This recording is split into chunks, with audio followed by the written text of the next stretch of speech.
Thursday, May 14th, 6:00 p.m. to order. All selectmen are present.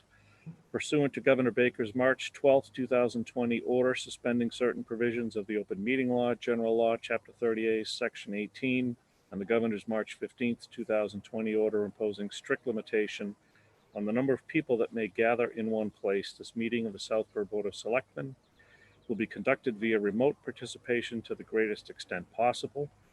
Specific information and the general guidelines for remote participation by members of the public and or parties with a right and or requirement to attend this meeting can be found on the Town of Southborough's website, www.southboroughtown.com. For this meeting, members of the public who wish to watch the meeting may do so in the following manner: by finding the meeting at www.southboroughtown.com/remote meetings. No in-person attendance of members of the public will be permitted, but every effort will be made to ensure that the public can adequately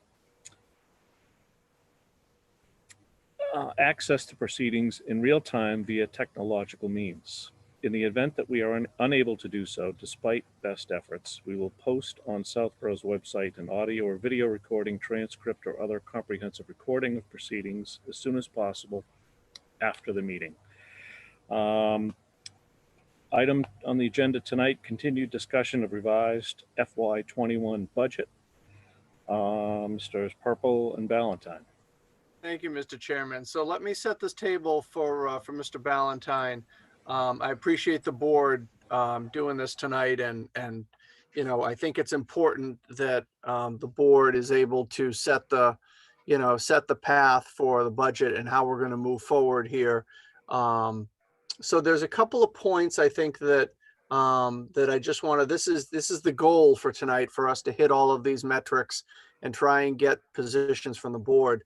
The first thing tonight, Brian's going to go through the FY21 budget adjustments. There are some adjustments that were made in terms of revenue, in terms of expenditures that are going to be the baseline for any scenario or anything else you do. These are kind of the constants that are running through the threads of any budget that you would vote. And then Brian is going to review the 2% and the 0% tax rate increase exercise results. Again, we have some updated information tonight from the school, from both K-8 as well as Algonquin for the regional assessment. And then I think it would be good to review the exempt departments and budgets. There are some that we felt should be exempted. Are there others on there that you'd like to exempt? I know there's been correspondence that's been going around that the Board of Health, should be exempted out of the exercise. That's up to you. And I think that, you need to determine if there's anyone else in there that should be exempt, or if there's someone that's exempt that should come back into the exercise. Fourthly, I think discussion of new positions and hours. There's a lot of new hours and positions that the board had supported in the original budget. Are those things you want to stay in? Are there things that you want to reconsider how they were done, that you want to maybe take a different approach? Or are you comfortable supporting those moving forward in a revised budget?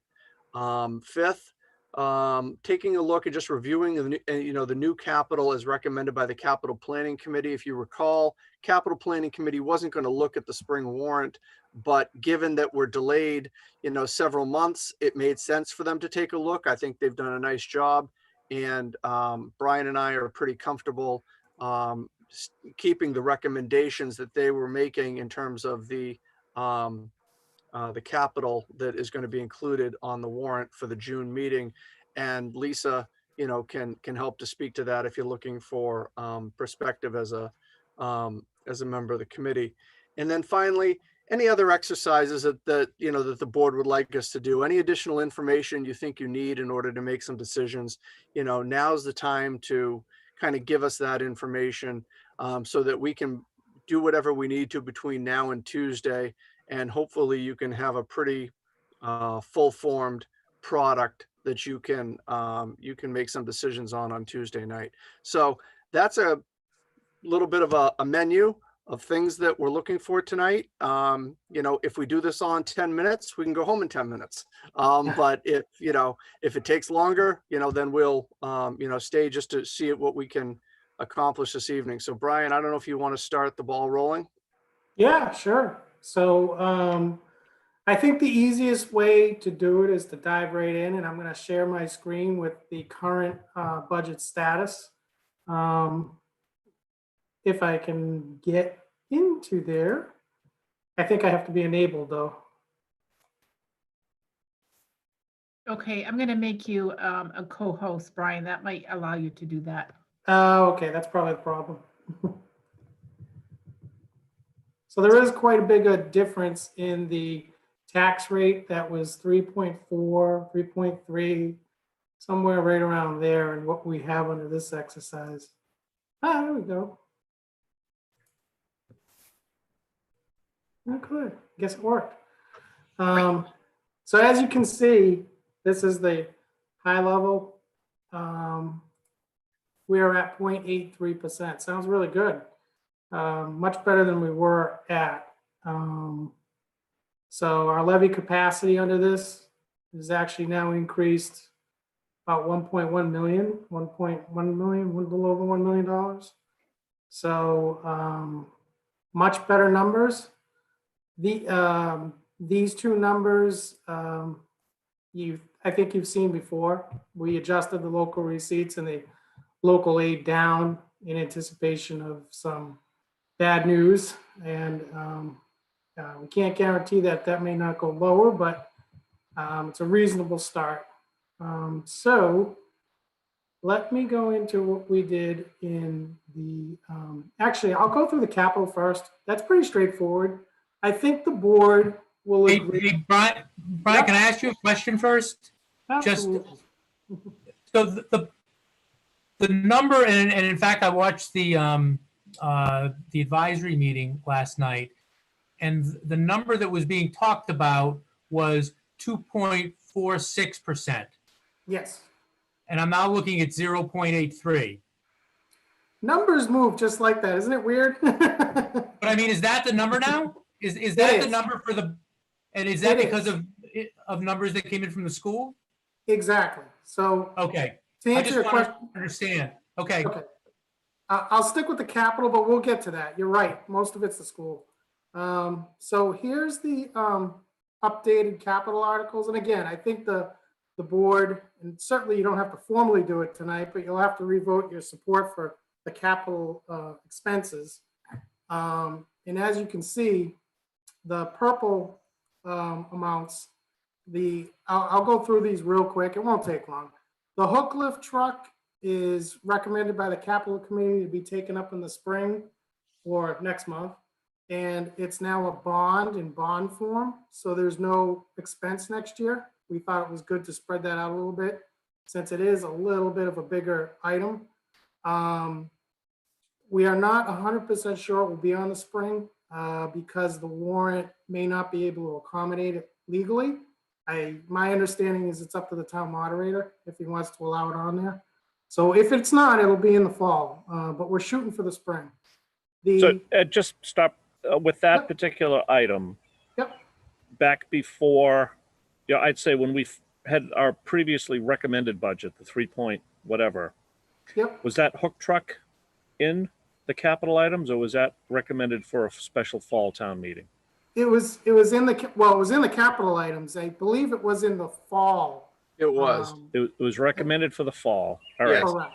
So then technically it was not in the warrant for the annual town meeting. Correct. All right. So I agree with, I think it's wise to keep it out of the warrant. And I understand the work that the capital committee is doing. Just from a public perspective, I don't think it makes sense for us to go adding in a capital item at this point when we wouldn't have taken it up, had things Right. progressed as usual. Just to give a quick explanation to that, Brian, again, the hook lift truck was planned for a fall town meeting. However, when Miss Galligan came in and met with the committee, She made a very good argument that you've got a vehicle that is over 120,000 miles on it. It needs some significant repair, including probably about $12,000 in transmission repair. And she's been putting money into this for the past several years that she's been asking for this truck to be replaced. And you know, she just didn't want to do it anymore, made a good case. They said to move it up. So the truck itself is $225,000. $60,000 is coming out of the water fund. However, when you look at the mechanics of the existing warrant that we have posted, there is no capital article for the water fund. So right away, it's going to have to be entirely a general fund purchase. There's no way that we could do $225,000 in cash and buy this outright. That would jump up that 0.83 to, you know, by 0.5%. So the only other way to do it would be to put it to put the vehicle into the capital article for the general fund. The only thing that's in there right now is the $600,000 for the fire pumper vehicle, and the moderator, and I do not blame him, was not comfortable with amending a $600,000 article by $225,000 when the amounts are actually posted on the, you know, in the warrant. So all those reasons, I believe that Mr. Semino is going to, you know, say no, and that this is going to be something that's going to be taken up in the fall. Again, but the difference between June and September or June and October is not that great. So waiting until the fall is not, you know, a huge lift. Mark, Yeah. if I can just add too, one of the things Karen had said at the Capitol meeting was if she doesn't get this truck, it's going to put her down a truck for snow plowing next year. And we don't know what the conditions are going to be next year. So that was one of the reasons why the Capitol Committee brought it up from the fall. Right. Because potentially you might be looking at bringing a contractor in for this truck versus the town. Correct. Correct. And, you know, and again, Lisa makes a good point. It's a lot more expensive for a contractor than it is to use our own vehicles and our own people. However, you know, and Lisa and I chatted about this after the meeting. If we have the winter we just had, this isn't really a problem. You know, if, you know, we have 6 feet of snow, you know, it becomes a little bit more, you know, potentially of a cost factor. But again, you know, we won't know that until we get into the winter. Sorry, Brian. I think there was some repair aspect to it too, that we may end up spending some funding on repairs if we keep it a little longer. So there was various reasons to do it, and it makes sense. But again, maybe it doesn't make sense because it wasn't in the warrant originally. And to keep on that same tack, I'm going to skip to the portable hall bathroom because that wasn't in the warrant either, but it's a much smaller item. This $375,000, we've recommended to be, from a bond, we've recommended to be an appropriation of $25,000 to do a bathroom at Quarterville Hall. We can do it immediately. It would only cost $25,000. The facilities director is comfortable with that. The capital committee reviewed this also, and it seemed that with the current situation at the senior center and that it's there's really no one there, or very few people there. The summertime would be the perfect time to do this, and it would address the immediate priority need there. I think we all agree a bathroom and another bathroom there is probably priority or close to priority number one. So so in the same vein, this can fit a little better because we do have a capital article. It's much smaller. I don't think it's you know, it's as much of a concern, but that is a little bit of the same, you know, a little bit of a similar situation. So that's that one. I don't know if there's any comment on that, but the DPW diesel pickup, 70,000, that's just been pushed off to FY22. It's not eliminated. And by the way, we've had conversations with every department head that these affect. So just so you know ahead of time that we haven't seen any department head that's uncomfortable with moving these to between years. Most of them are just 1 year anyways. So, so they're okay with those. None of this has really changed. None of this has changed. Obviously, the fin boiler now is still on. I did want to confirm that because there was a little bit of confusion on that for a while. The engine's still on. This is obviously gone. And the windows are, they're actually not going to be pursued this year either. We think that there's community preservation opportunities there to have that funded through the community preservation fund.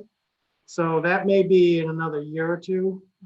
We need to do a little bit of analysis on that, maybe combined with some other townhouse needs. I know we have some roofing needs and other items that we want to fix on the exterior of the building. So the facilities director thought it was a good idea to look at all this and holistically as far as the townhouse building. So that's the articles. That's the status of the articles. So you'll notice all these have, been zeroed out for this year for one reason or another. So that obviously affects the budget. This is the Actually, capital. could I just ask if there are any questions on that sheet before you jump off Yep. it? Does anybody have any questions or comments? I actually do, Brian. Go ahead, Lisa. So this is for Mark and Brian, actually. So when the capital committee discussed this, the concern about it not being in the warrant didn't really come up at that time. And at the advisory meeting last night, when they discussed these as well, is this something new, Mark or Brian, that a discussion was just had with Paul on this, or I'm just kind of curious how the advisory was also under the assumption that these could go forward in the spring, as well as the capital committee. No, Yeah, go ahead, Mark. Brian. No, I was just gonna say, it was sort of a discussion afterwards as we were thinking about the structure of the warrant, and Okay. We wanted to bounce it off the clerk and then the moderator, and it sort of developed from there. So it's been very recently, yes, it wasn't an issue at that time. Okay, fair enough. I just didn't want to make sure that some of us missed something along the way. So, okay, thank you. Yep. This is the budget capital department. It's actually a department, but it is capital. So you'll notice the only thing really left in the fall, and if obviously the hook truck might be there, but is the fire chief vehicle. These are in the spring, the taser and the police chief's vehicle. The two obvious changes here are both the plows and the DPW equipment, both again being put to FY22. So that's another $60,000 that we've moved from this year till next year. That's the only changes. You may, and I'm sorry I didn't, Lucas. I'm sorry I didn't mention the Lucas devices. So the Lucas devices are now, the capital committee agreed to fund these out of the ambulance fund, or recommended it. And the town administrator and myself looked at that and thought it was a reasonable request. The money should be there, so we agreed to take that out of the ambulance fund. So I believe that's all the changes in the capital. So that brings you up to date there. If there's no questions on that, now I'm going to show you a little summary list in a few minutes, but that's Yeah, That's Brian, those- I don't have a question. Yep. I just have I guess have a global comment about it. And this is directed to Lisa and her cohorts on that committee. I think I've watched, fast forwarding appropriately, but I think I've watched most of your meetings, and I just applaud the effort. I mean, obviously, when we talked about recreating the capital committee, we didn't realize what the heck was going to happen with, the economy and the pandemic and everything. And, the timing could not have been better. I applaud you guys for the job you did, coming up with what you're supposed to, which is a very good looking capital plan. So kudos.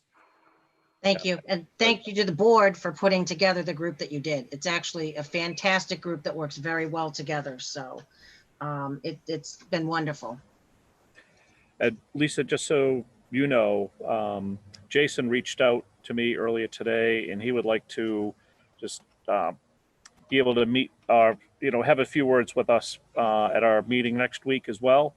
Assuming this, budget discussion continues, just to give a little bit of perspective of the work that the capital committee did as well. So Perfect. Thank you. Good. that'll be coming. Okay. Sorry, Brian, go ahead. No, that's okay. They did a great job. They deserve a little bit of attention for sure. So I'm gonna flip over to the exercise we did. Obviously, the board is aware we did a 2% and a 0% exercise to get, the exercise was to get the estimated tax increase to 2% and to 0%. I'll start with the 0% only because I think the 0%, no one really wants to recommend that. It's full of reducing services and personnel, and for obvious reasons. I think it's absolutely necessary to do and be prepared at town meeting to explain it. But I don't know of anyone that really would seriously think that this is a good recommendation, to be honest.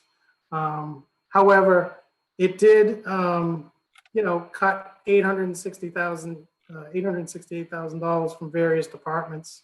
Or I'm sorry, that was the schools.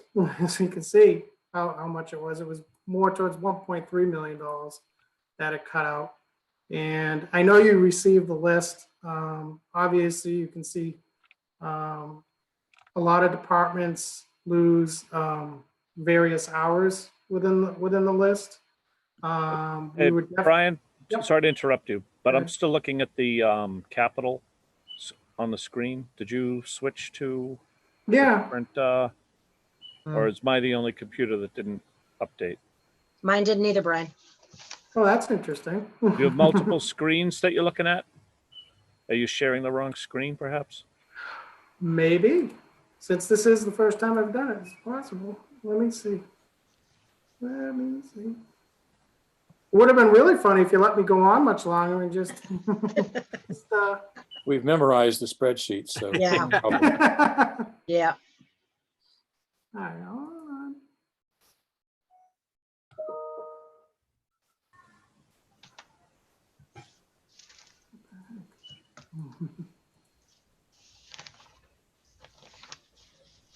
Mark, while Brian's doing that, is it Yes. okay if I ask a question? Sure. So the 0.83, that takes into account where we left off originally with I think it was 3.43. I think the last time we met was the budget we talked about. The 0.83, does it take into effect the 0 or the 2% decrease? Or is it based on what we had prior approved? So Brian just, we laid everything out, and then he just did a cannonball into the end of the pool and kind of created all these little ripples. So he's giving you all the information, and he showed you that first, which probably should have been, he showed you that last. But the 0.83, Lisa, takes into account all of the capital that was recommended by the capital committee. It takes into account the 2% reductions. Okay. As listed here. Okay. It also takes into account, again, as part of the 2% reduction, it takes into account what the school, the K-8 and the regional assessment.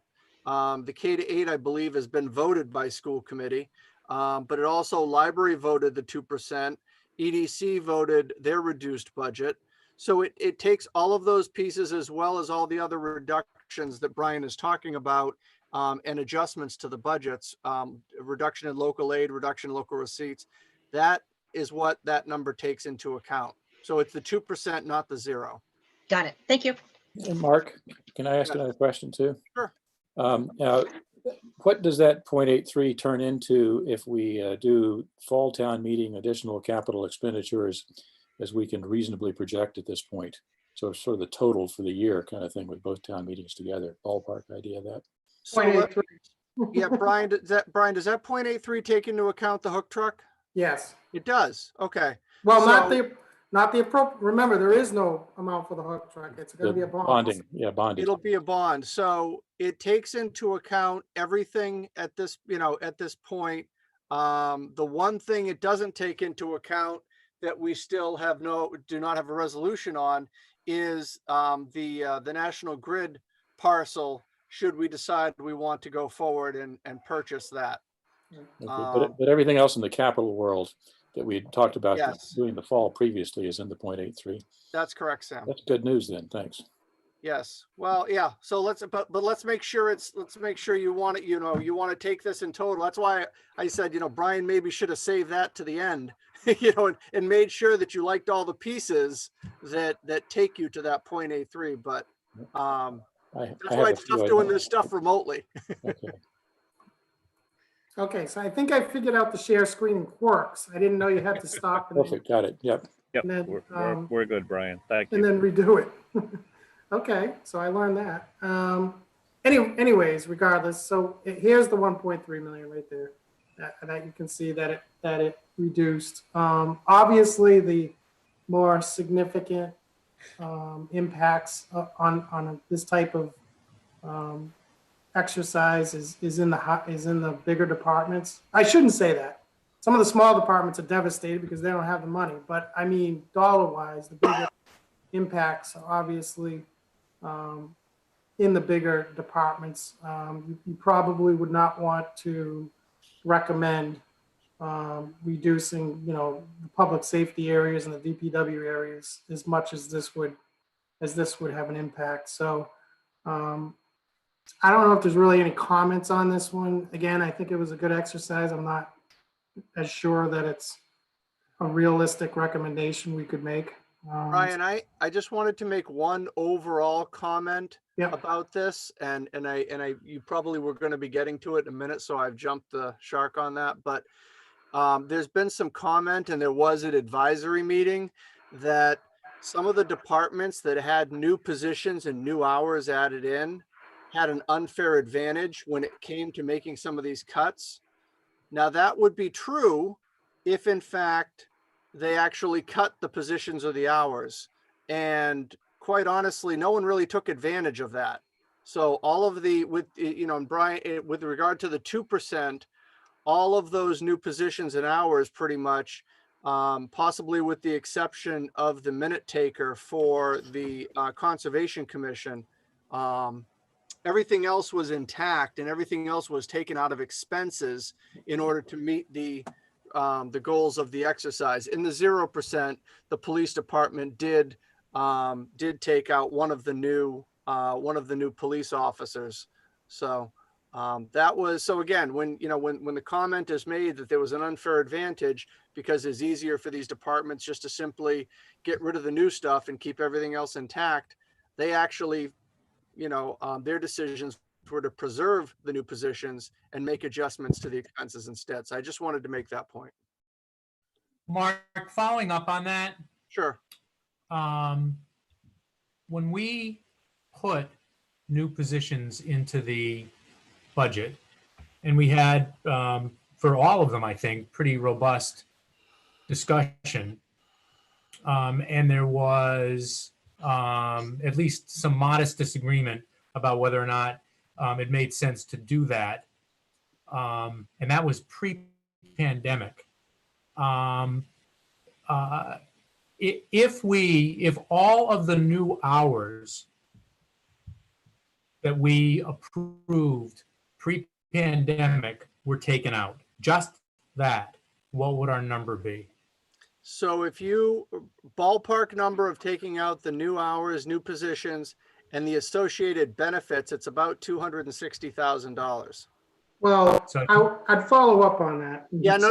Yeah, there's an asterisk to that in terms of the benefit piece. Yeah, so to answer it a little more completely, it would be about a 0.52%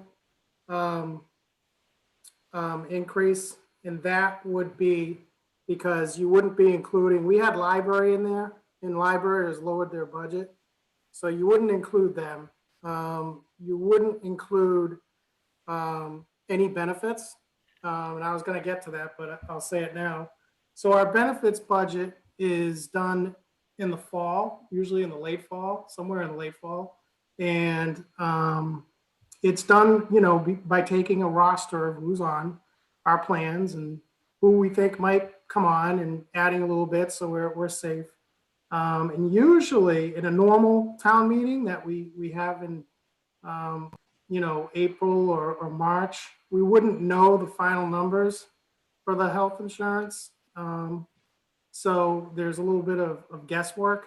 However, I did, with this being extended, I did a new roster this past week. And thankfully, I did it because we had planned on 843 plans. 843 plans is all the plans, dental, life, health insurance. It's a mix of all of them. And we had, I had planned 20 additional plans for the year, which throughout the mix of them all seems reasonable. The roster that I just did has 856 currently. So since when I did this till now, we've gained 13 plans. That's over half of what I had planned for next year. So the caveat on cutting, I've already explained to advisory. I wouldn't recommend cutting the benefits budget at all at this point, even if we lose benefited positions, because I think we're a little close now to being in danger of being short next year. It's kind of borderline. It's on the bubble. So I think we need to. I think any kind of reductions we saw in benefit positions, we just have to absorb it and count on that for next year. So that you'd have to take those few things out of your new hours list, and then like I said, it's about bring it down to about 0.52% after you reduced all those. So hopefully that makes sense. It does, and I guess I still come back to my point though. Other people can read the newspapers and the internet as well as I can, and just sort of what's going on in your own businesses and the like. There aren't a lot of places that are adding positions right now. Most of both certainly in the private sector, where unemployment is, I don't know, somewhere between 15 and 20% now, but also in the public sector where at the municipal level and the state level, the discussion is about furloughs and layoffs, not adding new positions. And that is a tough sell for me. Notwithstanding the fact that we've already approved them,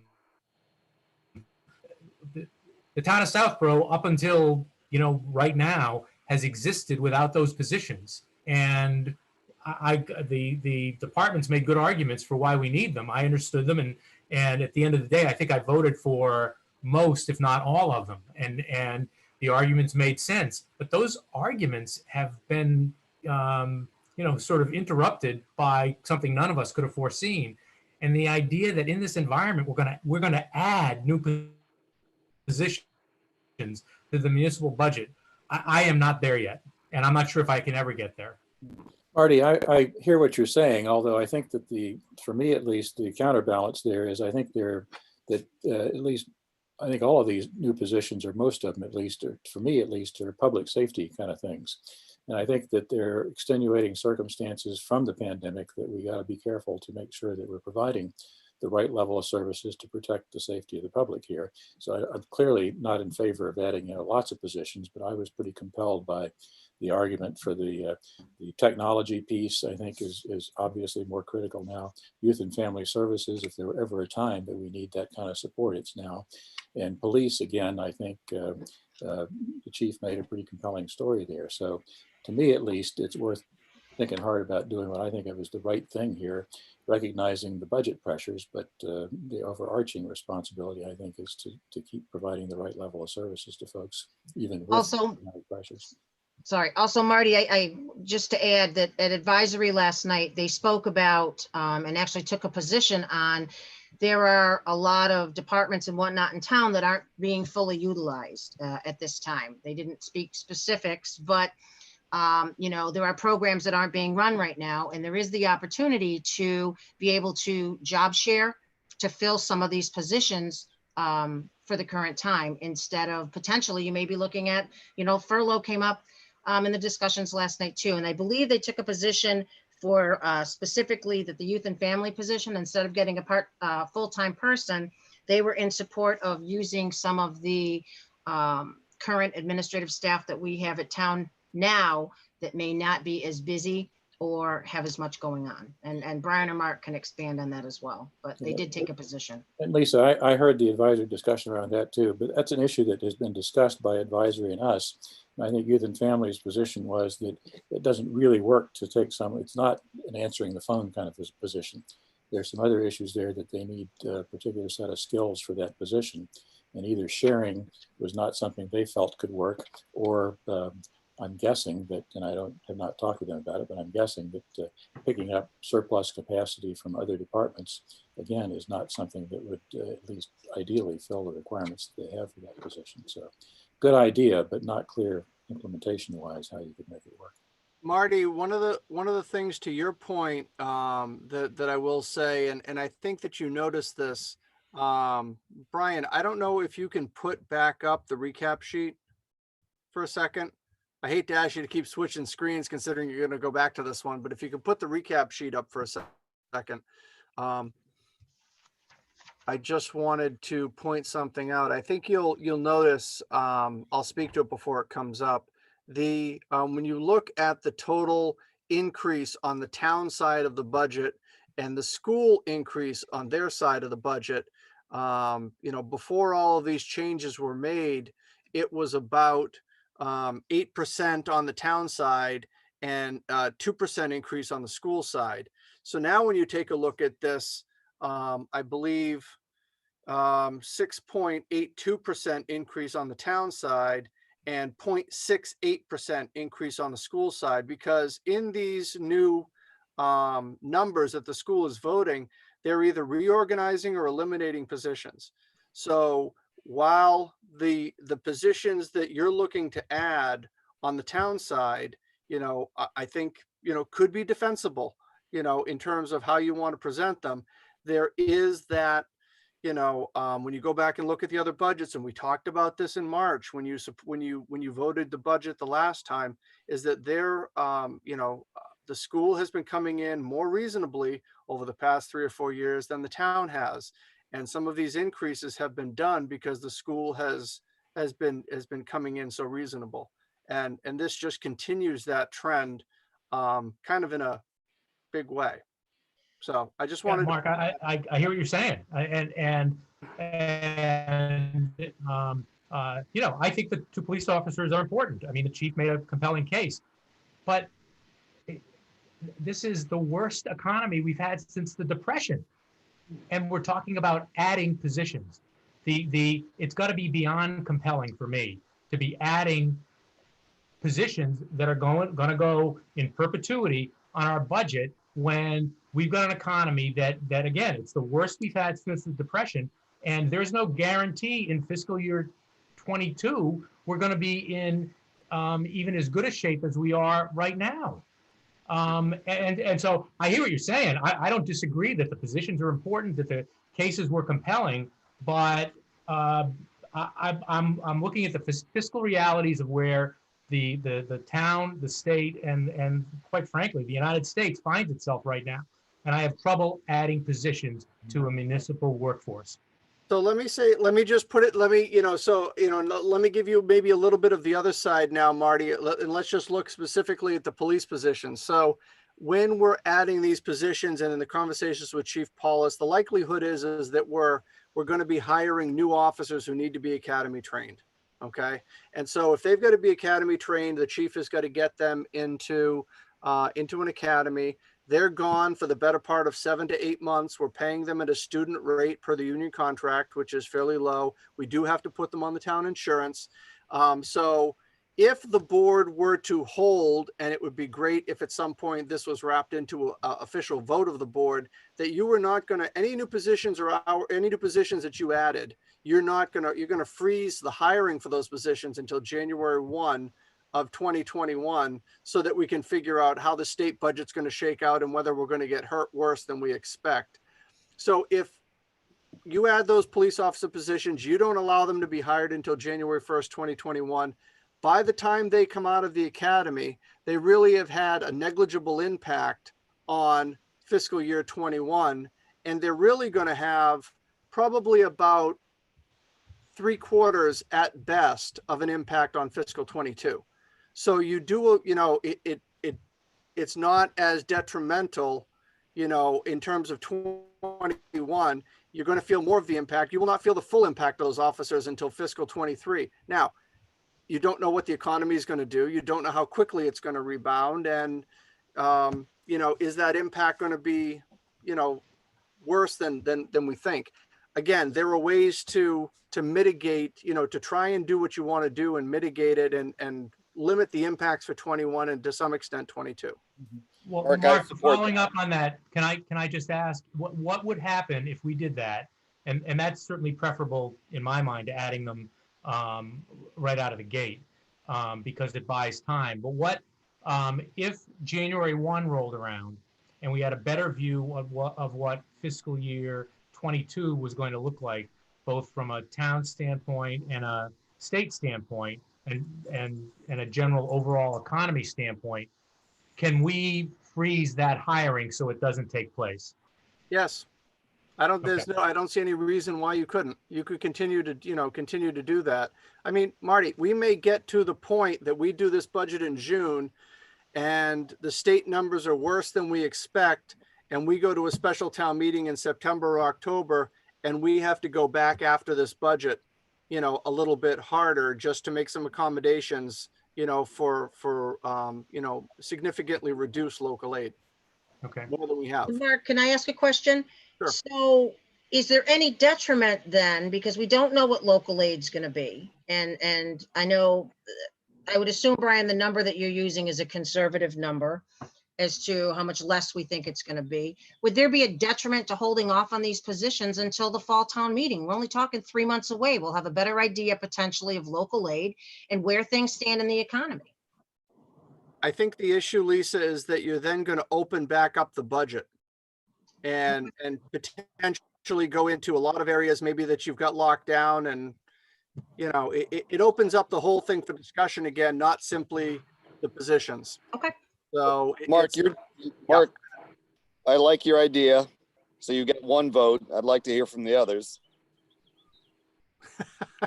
that was just on the police, Dan. I know we've got a long way to go tonight. I can already see it. It's in the sun is already setting. Yeah. We could talk about this one probably for hours, but remain supportive of our public safety professionals, and this position has been needed for quite some time. I think there's ways to responsibly do it, and I support your idea. I mean, I hear what Sam is saying, and I agree with you. You're talking about adding positions to the people that are on the front line of this pandemic, and I think that you can make a very solid argument for that. You're talking about adding positions and services to youth and family services who are going to have to deal with a lot of the mental health struggles of people who are going to be coming out of this pandemic. Yes. I don't think that, you're not going to get booed off the stage for that, but it's, to Marty's point, it's the hiring of people in new positions at a time when everybody's cutting, everyone's furloughing, everybody's laying people off. And Mark, to Marty's point, I think that again, it's worth taking a hard look at current staffing. It would be great if we could actually hold the headcount reduction or staff position reductions down by another 1 or 2. Can we look internally and say, are there positions that, for whatever reason, aren't as critical at this point, difficult as it might be to move people around or out? Let's trade off a little bit to get some flexibility to hold the headcount down, as well as get the resources in the right places in terms of the public safety issues. But I don't agree with sacrificing one department for the sake of another. because some of these departments have one person or two Right. people. And, Understand. you know, so that's kind of a slippery slope. And, you know, what happens when you do need to put that person, it's always hard to put something back when there's, you know, when it's taken away and there's nothing there. You know, Brian used to have another person in his office, you know, 12, 13 years ago. That position's gone. When he was looking for this part-time person, as part of his argument was, well, I used to have a full-time person. Well, you know what? That argument's gone. You know, that's history, and that's not, we've got to look forward on this now. So it's very hard to put back hours, put back bodies once you take them out. Even if you're just, you know, you're assuming right now that you're going to take them and reassign them and put them where they're needed. That's one thing, but eliminating a position someplace and then recreating a new one someplace else means that at some point you're going to be faced with trying to recreate a position again, you know, somewhere. So Maybe it's, not if you change the workflow. So again, I don't know that there's a great possibility for that, but I think it's worth looking hard at versus trying to, as well as keeping the headcount down. Yeah, Mark, I think, and I'm not sure, Dan, I think you were saying you agreed with the idea of doing it in January. Was that the agreement? That's my thought is we do exactly what Mark suggested. We hold off. Which was delay it till, okay. I agree with Dan then. We do it in this budget, but we hold off on the actual hiring, and then they'll have to go through the academy, et cetera. And if we ever had to put a freeze later, we can do it. I'd say we put it in the budget, move forward with it. Same thing with youth and family services, and that's it. now, just to be clear, my whole scenario only works for police, okay? In terms of not really, you know, feeling a limited impact in 21. Right. Youth and family services, if you hold off that hiring until January 1, yes, you save half a year, but that position's going to come in full, you know, full cost, full benefits on, you know, on or around January 1. Right. And Mark, is the extra hours? But it gives for- us 6 months, Mark, to possibly know more about what's going on. Right. Yes. Is Yes. is the technology hours on your list, Mark? That was a high priority one for me as well. Well, And I would argue we need that July 1st. Given the situation, well, I'm glad you brought that up, Sam. Given the situation that we find ourselves in now and have for the past several months, I think, and the fact that we've been able to, you know, move a lot of our operations, our non-essentials remote, I think is a testament to the fact that we brought our IT services in-house a couple of years ago, and I took a little bit of a hit for changing the way we did and changing our model, but I think everybody at this point would agree that it was the best thing that we ever did. I know that he's looking for a part-time position. I think that we're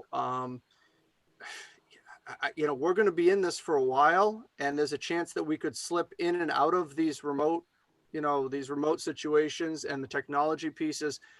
I think you could make a case to increase, his request from a part-time to a full-time position.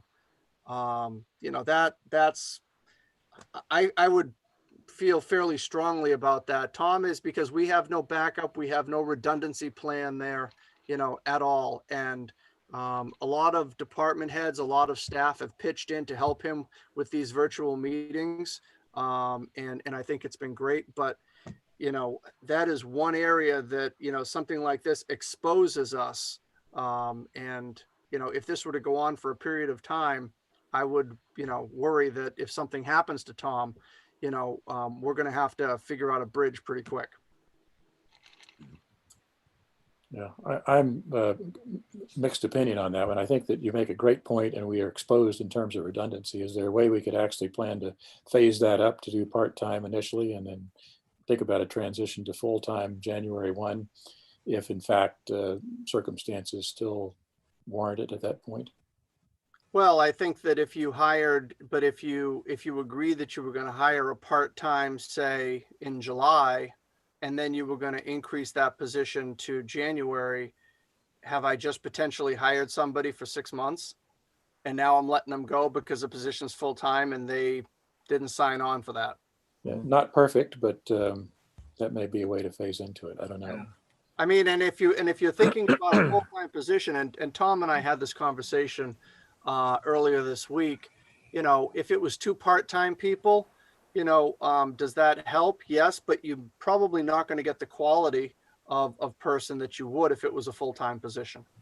Although actually 2 part-times could be an interesting approach from a specialization standpoint, in that there are so many issues, breadth of technology things. So you might have one who's a communications expert, for example, and another who's a network expert or something. So it helps broaden Tom's capacity in terms of technology focus. All right. So that is that, you know, 2 part-timers is another option. It saves you the benefits issue.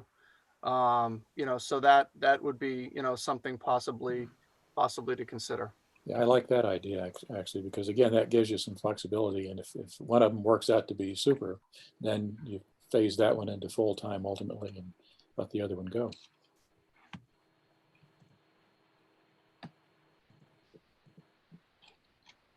All right, so I guess I'll continue on the, where were we?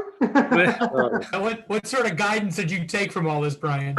Yeah, well, let me just weigh in. I'll weigh in here. I agree with the approach that Mark had put forward as well. I think that, you know, deferring the police officer hiring until January 1st, but I could see the need to move forward quicker with the youth and family services position, particularly if this, you know, if need arise and that department gets stretched. And I could see the need to move forward on a quicker basis with the technology as well. I agree.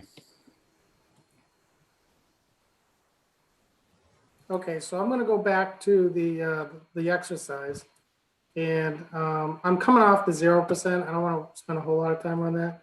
This is the 2% that seems to get a lot more support from you know, just from everyone, because it's you know, it's important. It impacts the budget fairly well, and you know, for the most part, I don't want to say it's doable. No one likes it. This stuff is unpleasant, but it is feasible at least.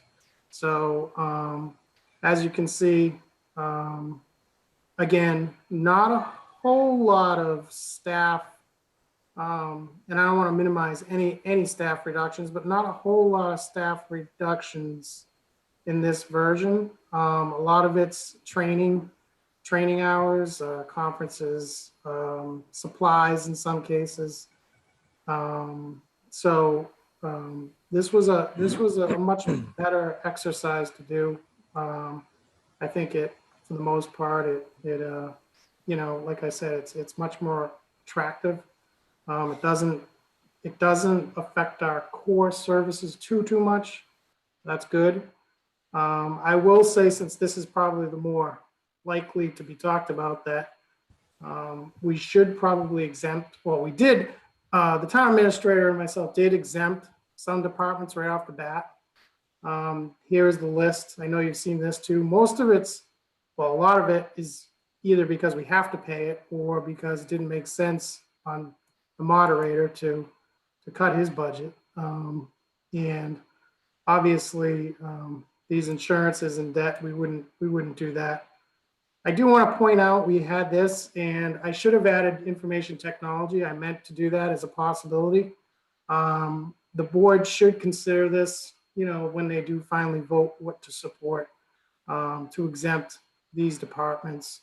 Board of Health speaks for itself, I think, right now. My department, I already had reduced my position voluntarily, and my department, along with recreation, especially recreation, but my department also, the cuts that we had to make, even in the 2%, involved salary reductions and staffing, not full positions or anything, but staff, you know, hourly reductions in both of these, the treasurer and the recreation department.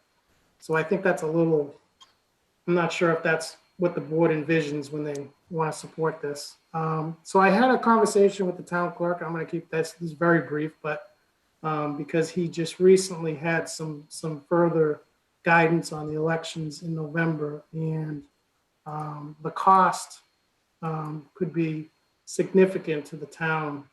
We may get some of it back. However, it may not be until after the fiscal year ends. So I added the town clerk on this list too. And certainly he can fill you in better at the appropriate time. You'll hear more about that, but that was just late this afternoon. So I didn't have a chance to really run it by anyone, but I did want to mention it. I think it's important. So that might be for the board to consider also on any exempt departments they want to support for these. So again, the departments did a great job. Again, thankfully to them. But the overall feel was that if this environment, this 2% scenario or exercise becomes a reality, I think the town administrator would agree that most departments were willing to make do and make the appropriate adjustments that they can to get through this. We're all aware that times are not good. So I just wanted to make sure the board knew that most of the department heads that I've seen, I haven't seen actually any department head that said absolutely not, there's no way I'm not doing it. Most of them have actually been pretty good about it. So again, no one likes this stuff, but that's important to note. So I don't know if anyone has any further questions on this before I move on to how this fits into the overall budget. I'd exempt the Board of Health. Absolutely. I agree with that. Absolutely. Brian, can you go again to the exempt list?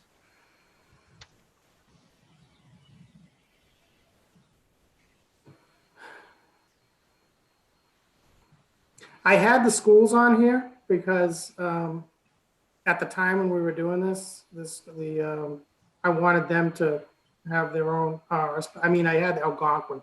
I should say the regional and Assabet, but especially the regional. And that's changed since this has been put together.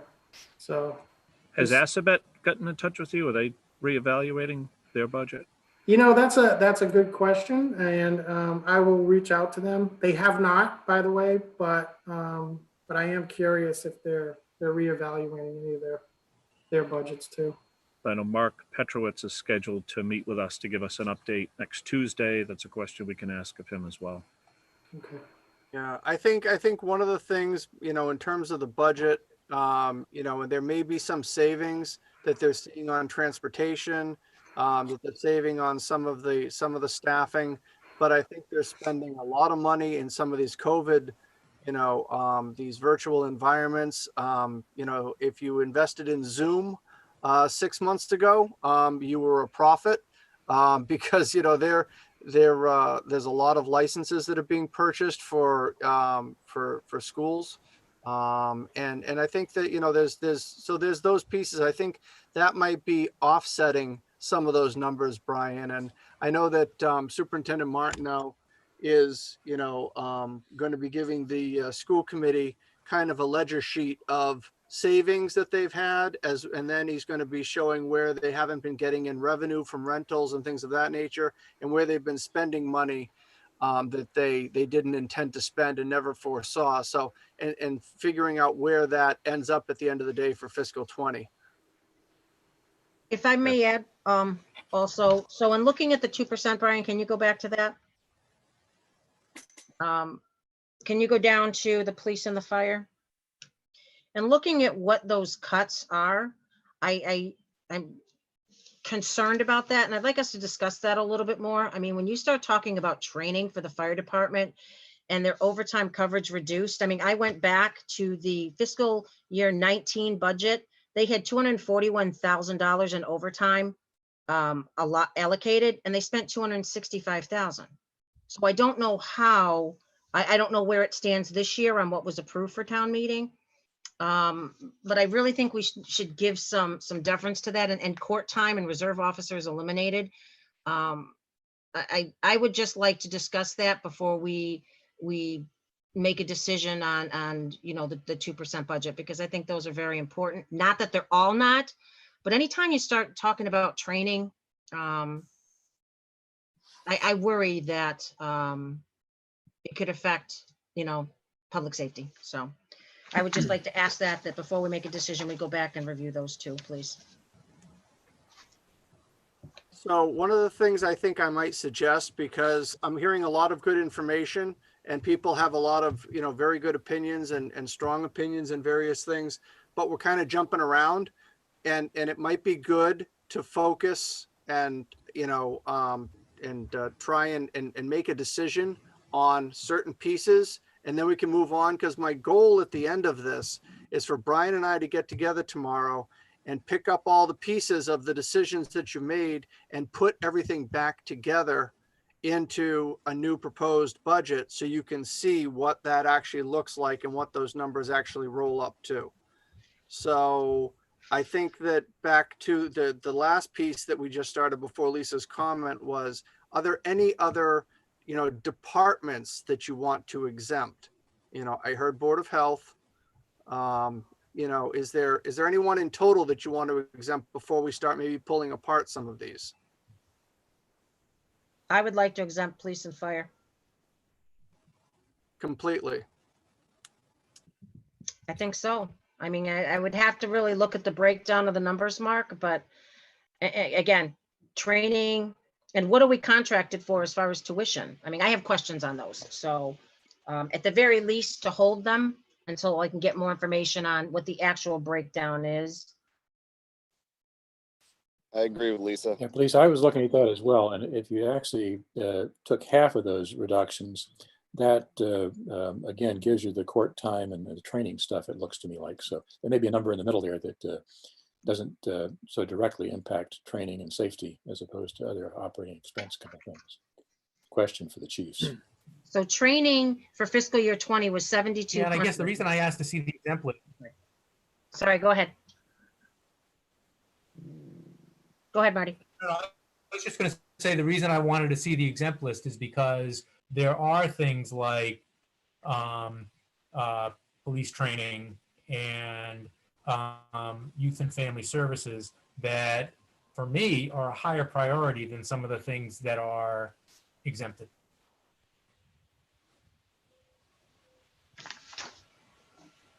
Well, I won't speak for Brian Ballantyne, but I think that some of the things that when you looked at some of the exempted list, for some of maybe the smaller, ADA committee and things like that, the cut based on the percentage exercise was simply a matter of $30.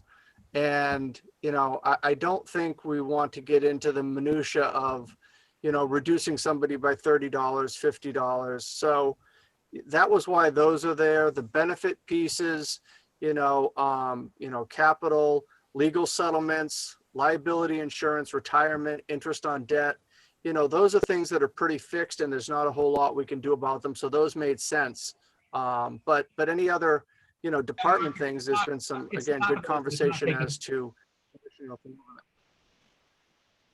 It's the top of the list, not the. I'm not sorry, the bottom. Marty. Oh, It Brian, just- can you roll that up Yeah, can you scroll Yeah. up to the to top? the top Brian? of the list?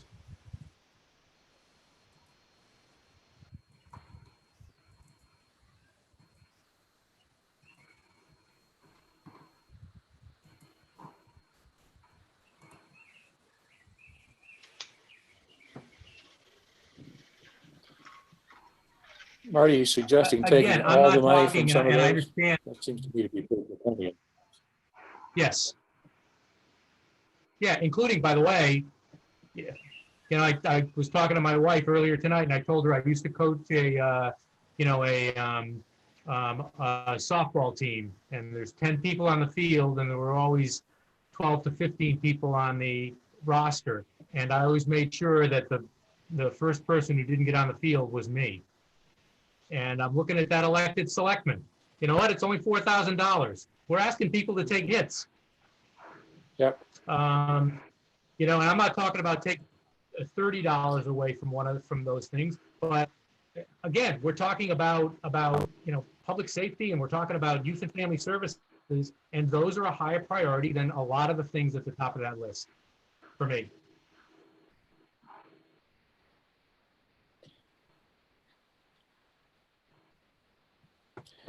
I agree. The selectmen's is a I target. have to say.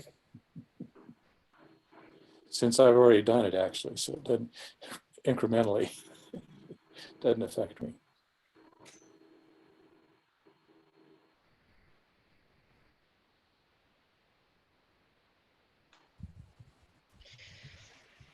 I would not be in favor of Anyone else to go on that? any of the top of the list. I'm fine with the selectmen, but I wouldn't be in favor of Yep. not allowing the commissions and the committees with such a small budget anyway to be able to do what they're charged to do. I agree, Lisa.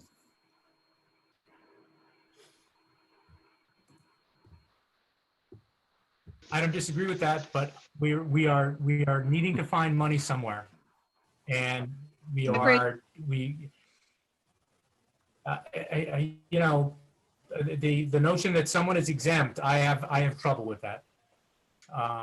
Because again, I'm not going to I will repeat myself. We've never encountered anything like this before. And the notion that everybody doesn't pick up a shovel and figure out a way to help the town deal with this, I mean, it sounds from like what Brian and Mark have said is that the departments they've talked with have in fact said, what do we need to do within reason to deal from a financial standpoint with where we find ourselves. I don't think it's unreasonable to ask other folks to do that as well.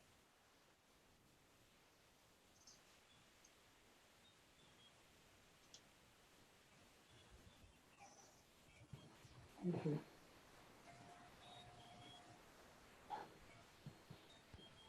I'm gonna go back to here if it's okay. And we actually may have talked about most of this anyways, but I don't know if Mark has any further suggestions on, I know you wanted to get to a certain point. I'm not sure we did. But so I think what I'll do is I'll jump back to, if it's okay, if everyone's all pretty much, I mean, this, I think we've kind of get the point of what this is going to mean. I'm going to just go back to the recap if it's okay and quickly talk to that. It won't take long. So let's see. Famous last words, Mr. Valentine. Here we go. So Only 50 more slides. here's the budgets. Yeah. No, not a lot. This is the budgets. So this is basically what you saw on the other sheet. That's why I won't spend a lot of time on it. It just shows the, these are all the reduced amounts that you saw on the other sheet. The purple ones were ones we had done earlier, since I had cut mine earlier. Economic development had redone a budget. Library had redone a budget. Those are a little special. Oh, one other thing before we wrap up capital completely, and the town administrator didn't catch my mistake. DPW, we shifted the two small items that they were asking for capital into their operating budget. They were asking for tree work and vehicle repair work. It was very small amounts. It's really not technically even to the threshold of capital. So at first we were going to wait until FY22 to do that. And Mr. Malinowski and others asked us to reconsider that. I think we're fine with it. So we added that to the DPW budget and took it off from the capital requests. So it was only like $20,000 or $25,000, somewhere around there. I just wanted to point that out because I forgot to mention it. So here's the biggies that changed. You already know about Norfolk and the adjusted capital department. So this is just in list form, and easier is here's what's changed since we've started that 3.40%. You can see this was one of the very first things, and then going down, we've made all these adjustments. The 153,000 was the 2% exercise on the town side. So here's all the adjustments to the budget. We gained $1.3 million. We've lost $345,000 with these adjustments. So we're about $1 million in positive budget moves since we started this. And now obviously that this assumes that you support that 2%, and if you make changes, I'm sure they'll be, in totality, they'll probably be minor or somewhat minor. So it may not change it much, but that's all that feeds into this 0.83. So that's kind of all that's happened. I mean, it pretty much wraps that up, to be honest. I don't really have to go into it too much more in depth. I think I'm just thinking what else might change, but again, if you recall, just to remind you that the local aid and the local receipts, even though we budget them now, or we can budget them now, we do budget them now, but they will be set at the tax rate setting. So we'll know more in the fall. I just want to follow. A lot of people ask that, what's going on with local receipts and tax collections and all that kind of stuff. And, you know, again, we've taken a small adjustment, but in the fall is when we really set them anyways. So we'll look at that again and let that dictate if we need to, you know, make any further reductions on any kind of budget we have at that time. Let's hope not, but I don't know. And there's been really no more news from the state, by the way, as far as the local aid. I keep saying no one knows, so. Brian, what's the revised number you're So carrying do for we have what we Algonquin? need? No, Hey, go ahead, I'm Mark. sorry, I couldn't catch you. What was your, Mark? I'm sorry, Brian. What is the revised number for Algonquin that you're carrying? It is, so it's down about 4%, 7.327, 7.3 million. No, the actual number. 24 million. Oh, I'm sorry, the whole number, the whole budget. Yes, I'm sorry. Wrapping up the whole number for Algonquin. The whole budget was 24,562,000, which was down 3.31% overall. That's the whole budget. Well, the budget that the superintendent is presenting to the regional school committee is 24,013,202. Wow. Okay. Yeah, that's why that number didn't look right. 40% of that saving. So 40% of that savings comes So- to Southborough then, right? Yeah, so Sam, that's the Southborough number. The schools between K to 8 and 24? regional assessment they're cutting almost $800,000. Okay. So 400,000 is what we would look for here, right? Roughly. Yes, the new number. Yeah, the new number for the public schools for the K to 8. Sorry, Brian. Go ahead.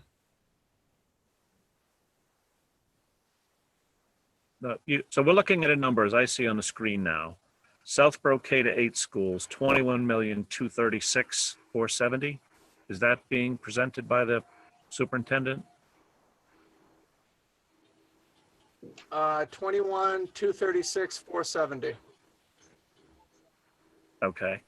And then Yes, that number is Southborough's share of, all right, then Southborough's share of the Algonquin number from the number that you have from the superintendent is what?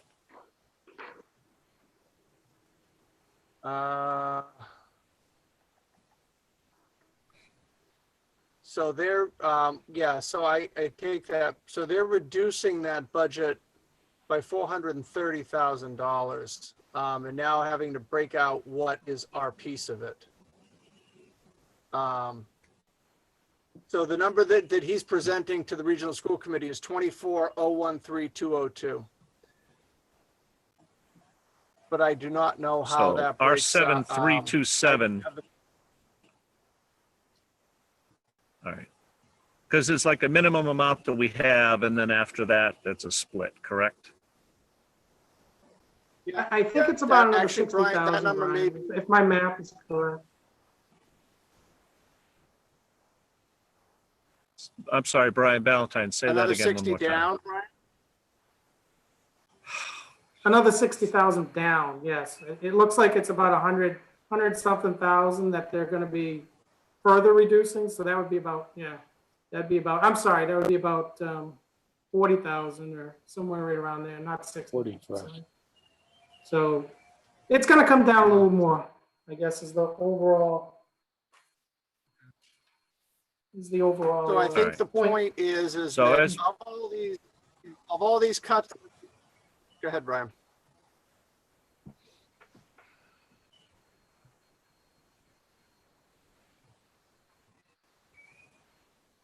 I had nothing, Mark, you go.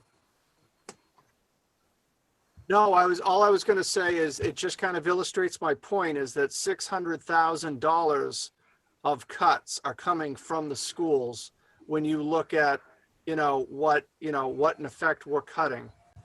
The schools, Right. are It'd be about continuing to 6. carry the load of the cut. Right. That's all. It's the same point I made earlier. It just illustrated with numbers. That's all. And we're grateful.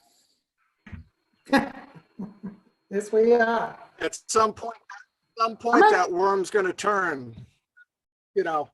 That's inevitable. Let's help the I'm actually population of wondering for the Northborough long-term grow, so- people here.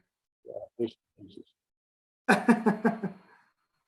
I was gonna say for the long-term people here, I didn't know if anyone remembered a time they only were up 0.68%. I can't remember that, but overall, but anyways. Good work on that. Okay, I don't know if there's any further questions or you just want to email us with any suggestions or if there's anything formal you want us to do between now and next Tuesday. I know we've heard a few things that we can work on, but. Yeah, and at the end of honestly, Brian, at the end of the day, there just may end up being disagreement because, I've heard an awful lot of reasonable things that have been said by, Lisa and Sam and others. I just don't happen to disagree. I just don't happen to agree with them from a new position standpoint. I begrudgingly would go along with moving the positions to a January 1 start date, even though that doesn't come out of the tax rate, it doesn't come out of the budget on paper, but it gives us the ability to have some flexibility going into the fall. I'm just scared to death about what the municipal budget, what the state budget, what the numbers are going to look like in the fall, and I am loath to add again additional positions and not cut stuff out of the budget unless it's absolutely necessary. This does not seem time to be doing that. Marty, two things. One, it does, it does mean something on paper because, yeah, you're going to be taking out 6 months of salary and benefits that you're not going to have to pay. So you're going to save 6 months, of that. Plus, I think it makes good, sound financial sense. That you don't know what the state's going to do yet for revenue. We have no idea what kind of cuts they're going to make in local aid. So it does not make sense to hire a position in July that you may end up cutting 3 months later when we find out we can't afford it. So I think that only makes sense to look at hiring if you're going to add new positions. Yeah, and again, if you left it to me, if you left it to me, I would not add those positions at all. This is a nature of compromise. I'm willing to make that compromise. There are some of the other additional amounts in the budget that I would hope others might compromise on because I don't think I will. And I'd like to see them out of the budget.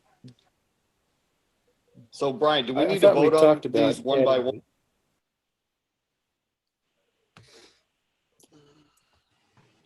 Potentially. Do we need to vote on I thought we talked about adding one? youth and family. Or are we ready to make some movement on some of Alright, these, like police? I'll say So one movement I'm I gonna remain make in is back agreement, and it inside sounds my like house because my internet connection Mine- is, Okay. Yeah, you're it's frozen, freezing Brian. up a bit. And so if Marty will begrudgingly come along, then I'd love to hear from the others, but I think that that is the right move to do for police. January 1st.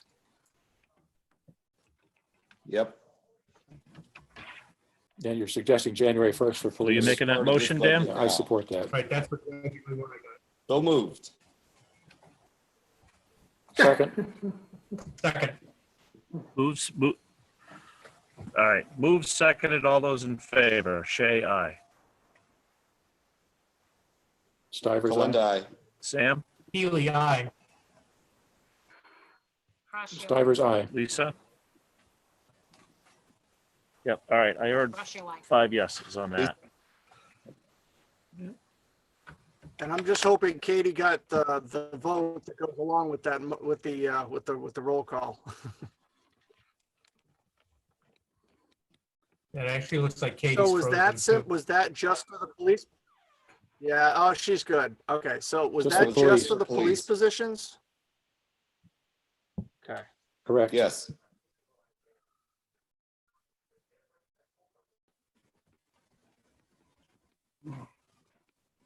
So I'm also in favor of youth and family.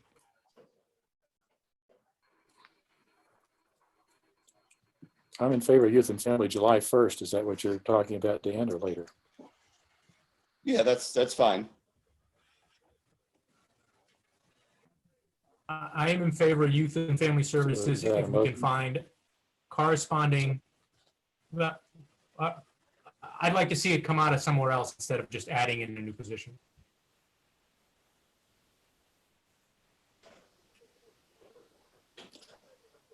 So I think we talked about the trading off, letting someone else go and then adding someone. I'm not in favor of that. If there is No, additional I'd find it reductions in budget that we can find, then great. But I think that position, especially during this time, is so important that it should be funded. And I'm confident the town meeting members would be supportive, even if we didn't have a corresponding reduction from somewhere else. Agreed. So I will share, yeah, I will share this, that there have been conversations between the finance director and youth and family to consider, a different approach on the position. And correspondence was sent back from youth and family that while we understand everything that's going on, we still want, the position as requested. So, Didn't we already have we didn't we have tried already to see a take it- reduction in Brian's position? Brian, didn't we already see a reduction in your team request? Yes. yes, So Right. there's one right there that could be counted towards Marty's request of an offset.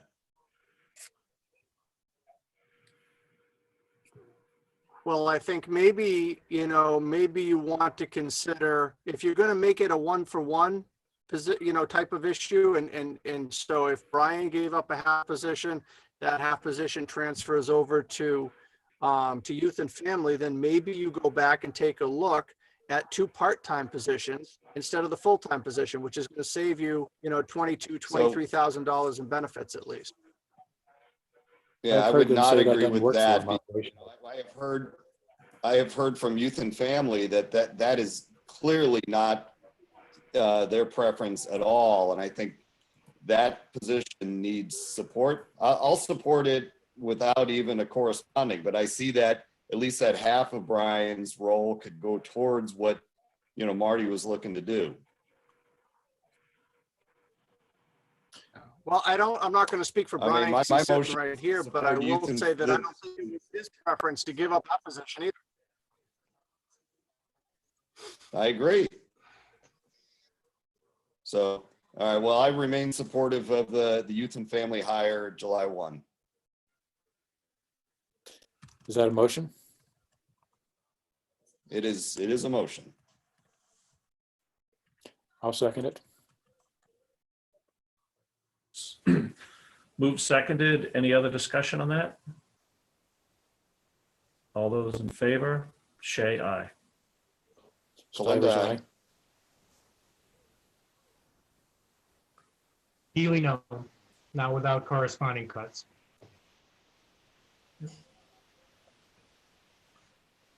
Lisa, Um,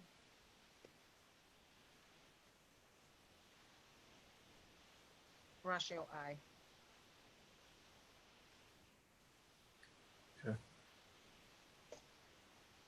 So just for clarity, what was the motion? Full-time July 1. for to, that's the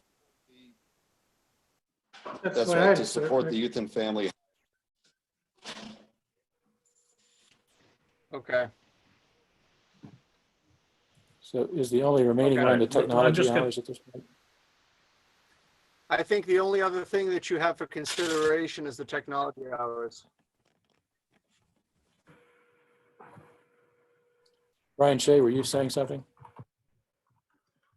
I was trying to, I don't know if I'm the only one experiencing this, but I'm only getting like every other word. I don't know if it's the Zoom connection or my internet connection, but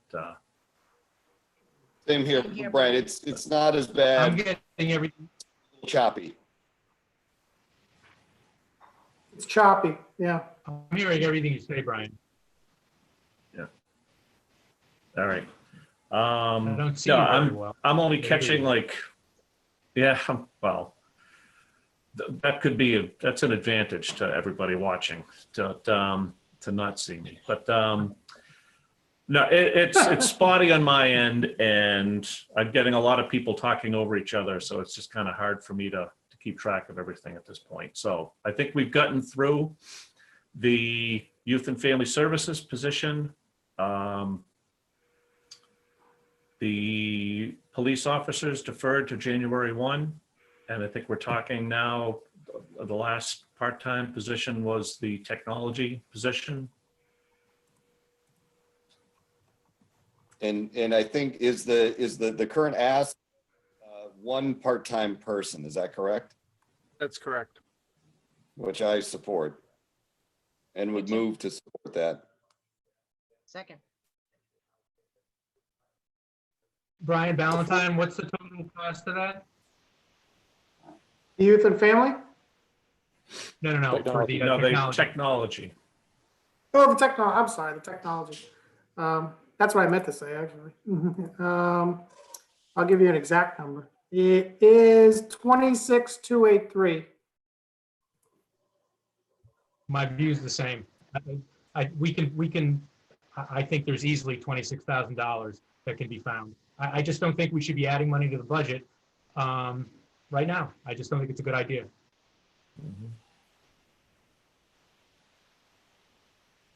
Any other comments? Yeah, I would ask if the board would consider looking at 2 part-timers for technology instead of just the 1 part-timer. So are you talking about, Mark, splitting the one part-timer into 2 different roles? I'm trying to give Tom the benefit of a full-time position without having to incur the cost of the benefits. So I think that, you know, 3,000, you're talking 46,000? yeah, I mean, you know, we're looking, I think Brian just said $26,000 for a part-time position. The board was looking at exempting $60,000 of cuts from police and fire. So, I figured might as well put that on the table for consideration. Yeah. No, we talked about one Well, I would part-time be July, per- another part-time added in January.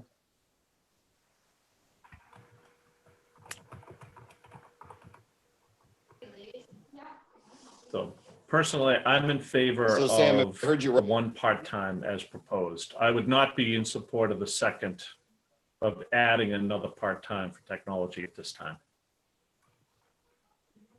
I support that. I agree with Brian. It's a good I start. do too.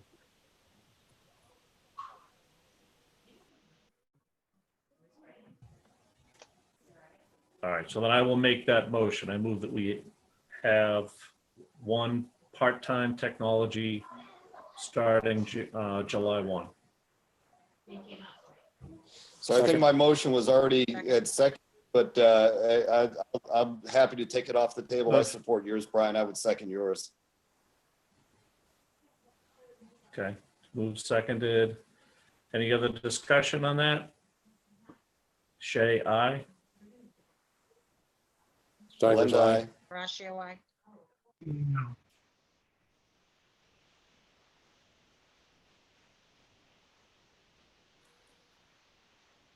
All right. Marty, I couldn't hear you. Is that a no? Mark, Brian, anything else? It was- I heard a no it was a from no. Marty. Same Is that reason. correct, Not Marty? without, I not understood. without cutting money somewhere Understood. else. Okay. All right. So let me, so So are there any other key things that you need, Mark or Brian? Because quite honestly, I'm getting frustrated with the Zoom connection myself, and I'm, Not me. but if So, no, there's let key me- things we need to no, I cover, think- let's hit it and move on.